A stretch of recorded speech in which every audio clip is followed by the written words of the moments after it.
क्या नमाज शब नमाज मगरिबैन के बाद भी पढ़ी जा सकती है? नमाज शब कम से कम कितनी रकत है? नमाज शब के प्रैक्टिकल तरीकों को जानते हैं इस वीडियो में।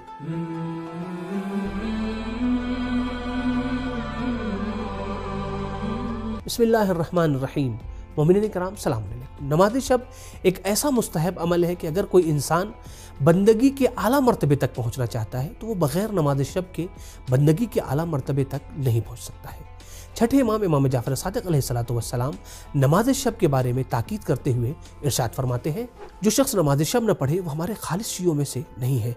इसी तरीके से आयतुल्लाह काजी अपने ख़ास शागिर्द अल्लामा तबातबाई से, कि जो तफसीर अल मीज़ान के मुसन्निफ भी हैं, उनसे फरमाते हैं, बेटा अगर तुम दुनिया चाहते हो तो नमाज शब पढ़ो, अगर तुम आखिरत चाहते हो तो नमाज शब पढ़ो।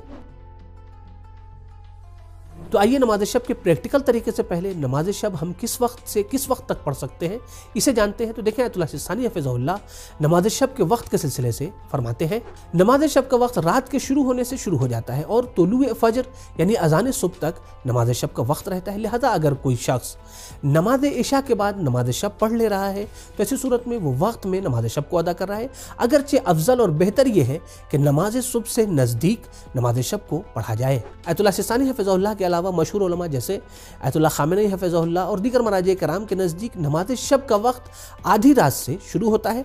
अगरचे किसी शख्स को यह खौफ हो या डर हो कि वो सुबह में नहीं उठेगा तो वो आधी रात से पहले भी पढ़ सकता है। यहाँ तक हमें यह मालूम हो गया कि नमाज शब का वक्त कब से शुरू होता है और कब तक रहता है। तो आइए चलते हैं नमाज शब के प्रैक्टिकल तरीके को स्क्रीन पर समझते हैं। जैसा कि आपको मालूम है कि नमाज शब 11 रकत है, कि जिसमें से 8 रकत नमाज हमें 2-2 रकत करके अदा करनी है, लेकिन किस नियत से?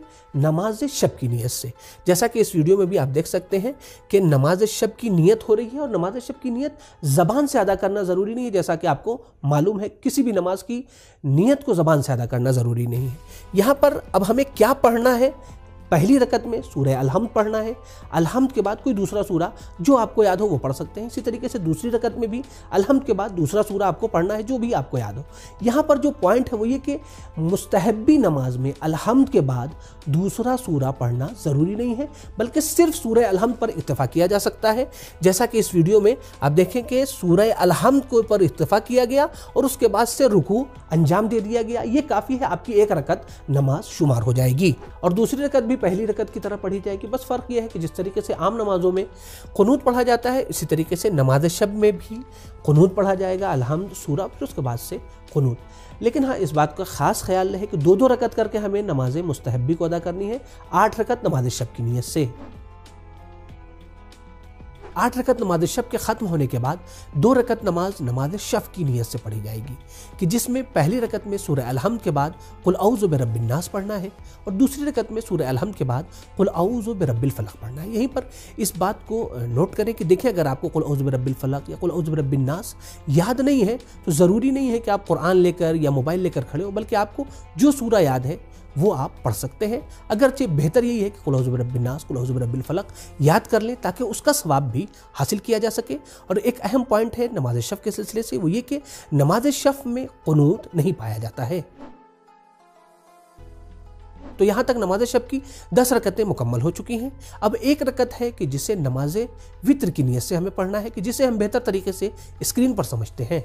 एक रकत नमाज वित्र की नियत से हमें पढ़नी है, कि जिसमें पहले हमें सूरह अलहम्द पढ़ना है, फिर उसके बाद बेहतर है कि 3 मरतबा सूरह कुल हुवल्लाहु अहद पढ़ें, फिर उसके बाद एक बार सूरह कुल औज़ु बिरब्बिन नास पढ़ें और एक बार कुल औज़ु बिरब्बिल फलक पढ़ें, फिर उसके बाद से कुनूत के लिए हाथ उठाएं।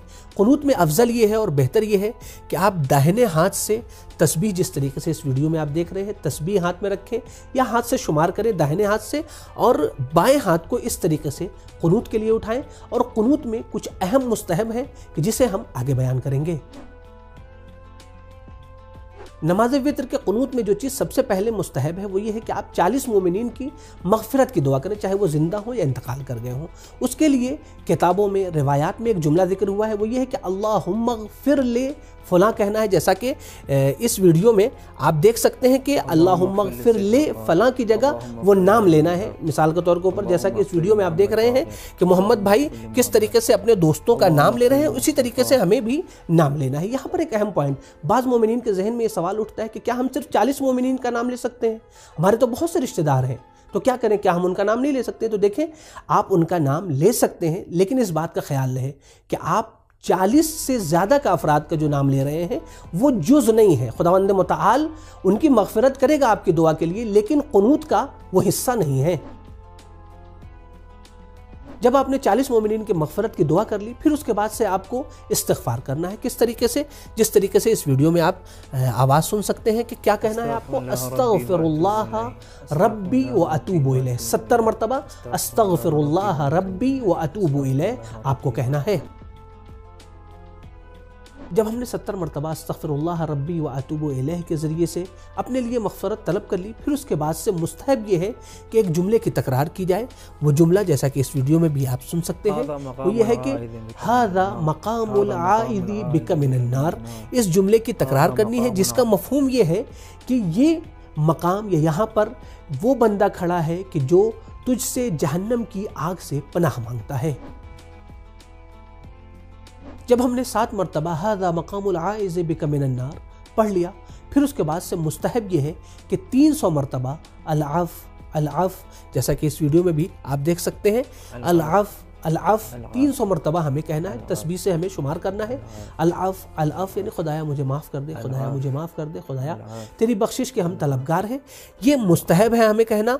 यहाँ पर एक अहम पॉइंट है, वो ये है कि इन तमाम हालत में इंसान को ये कोशिश करनी चाहिए कि ज़्यादा से ज़्यादा गिरिया करे, रोए और खुदावंद मुतआल से मग़फ़िरत तलब करे। तो ये थे नमाज़ फ़ित्र के वो मुस्तहबात कि जिसकी बहुत ज़्यादा ताकीद हुई है। नमाज़ फ़ित्र के बारे में और नमाज़ शब के बारे में कुछ अहम पॉइंट है, आइए उसे भी जान लेते हैं। पहला पॉइंट यह है कि नमाज़ फ़ित्र के क़ुनूत में पढ़ी जाने वाली और भी बहुत सी दुआएं हैं जो किताबों में जिक्र हुई हैं, लिहाजा आप किताबों की तरफ मुराजा करें और उन दुआओं को नमाज़ फ़ित्र के क़ुनूत में पढ़ सकते हैं। और दूसरा पॉइंट यह है कि अगर आपके पास वक्त नहीं है या कोई मजबूरी है तो नमाज़ फ़ित्र के क़ुनूत में से कुछ चीज़ें आप कम भी कर सकते हैं, कोई हर्ज नहीं है। हत्ता उलमा ने तो ये भी कहा है कि जवानों की दिलचस्पी ख़त्म न होने पाए, लिहाजा उन्हें शुरू से ही ज़रूरी नहीं है कि वो 11 रकत के ऊपर फोकस करें, 11 रकत पढ़ें, बल्कि 3 रकत भी वो खुलूस नियत के साथ यानी नमाज शफ़ और नमाज वित्र पढ़ें, लेकिन हाँ तवज्जो के साथ, खुलूस दिल और खुलूस नियत के साथ पढ़ें। फिर उसके बाद से धीरे धीरे स्टेप बाय स्टेप उसमें इजाफा करते जाएं और फिर मुकम्मल नमाज शब पढ़ें। अगर वक्त कम हो, मसलन अज़ान सुबह में 10 मिनट बचा हो, तो नमाज शब कैसे पढ़ेंगे और क्या नमाज शब की क़ज़ा पढ़ी जा सकती है? देखिए, अगर वक्त बहुत कम है, मसलन सिर्फ 10 मिनट बचा हुआ है अज़ान सुबह में, तो ऐसी सूरत में ज़रूरी नहीं है कि आप 8 रकत नमाज शब पढ़ें, फिर 2 रकत नमाज शफ़ और 1 रकत नमाज वित्र, बल्कि सिर्फ आप 3 रकत यानी 2 रकत नमाज शफ़ और 1 रकत नमाज वित्र पे इक्तफ़ा कर सकते हैं। लेकिन हाँ, अगर आपकी नमाज क़ज़ा हो गई है, मसलन अज़ान सुबह तक आपकी आँख नहीं खुली, तो ऐसी सूरत में नमाज शब की आप क़ज़ा भी कर सकते हैं और ऐसा करना मुस्तहब करार दिया गया है। कभी कभी ऐसा होता है कि हम नमाज वित्र पढ़ते रहते हैं और अजान शुरू हो जाती है, तो ऐसी सूरत में हम क्या करें? देखिए, अगर ऐसी सूरत पेश आ जाए तो फ़ौरन नमाज ख़त्म करना ज़रूरी नहीं है, बल्कि आप मुस्तहबात के साथ नमाज वित्र को ख़त्म करें। हाँ, लेकिन एक चीज़ का ख़ास ख्याल रखना है, वो ये है कि आपको अब बाकी जो चीज़ें हैं उसको अदा और क़ज़ा की नीयत के बगैर पढ़नी है। आप मुकम्मल करें, फिर उसके बाद नमाज सुबह को अदा करें। क्या नमाज शब बैठ कर पढ़ी जा सकती है? देखिए, आप नमाज शब आम हालात में यानी जहाँ पर कोई भी मजबूरी नहीं, कोई भी मुश्किल नहीं है, आप बैठ कर पढ़ सकते हैं, कोई हर्ज नहीं है। और देखिए, नमाज मुस्तहब्बी और नाफिला नमाज के सिलसिले से एक अहम वीडियो जल्द ही इंशाअल्लाह रिलीज़ होगी, लिहाजा आप उसे ज़रूर देखिएगा ताकि उसमें बताए गए अहकाम को आप नमाज शब में भी फॉलो कर सकें। तो मोमिनीन कराम, उम्मीद करते हैं कि वीडियो आपके लिए मुफीद साबित हो, लिहाजा इसे दूसरे मोमिनीन के साथ भी, अपने दोस्तों रिश्तेदारों के साथ भी ज़रूर शेयर करें ताकि आप अगर वो नमाज शब पढ़ रहे हैं तो उनके सवाब में भी आप शरीक हो सकें। तो इंशाअल्लाह फिर से एक नए मौजू के साथ आइंदा वीडियो में हाजिर होंगे। खुदा हाफिज़, फ़ी अमानिल्लाह।